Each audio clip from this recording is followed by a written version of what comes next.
டேய் அங்க பாடுற சாருக்கு நிறைய வெள்ள முடி இருக்கு. இந்த வயசான காலத்துல பேசாம வீட்டுல இருக்காம வந்து நம்மள தொல்லை பண்ணிட்டு இருக்காரா?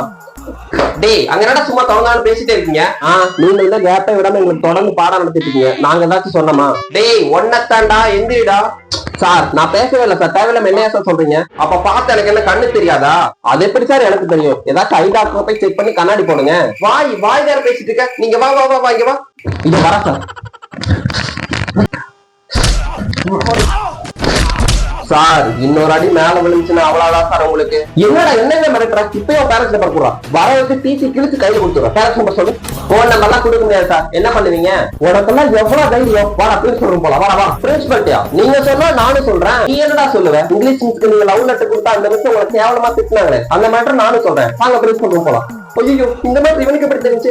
தம்பி ஒண்ணு பிரச்சனை இல்லப்பா. நீங்க கொஞ்சம் காசு காரணம் நான் பாடம் நடத்துறேன். இந்த விஷயத்த வெளியே தெரிஞ்சா நம்ம வேலைக்கு நம்மளே உணர்ச்சி மாதிரி ஆயிடுமே.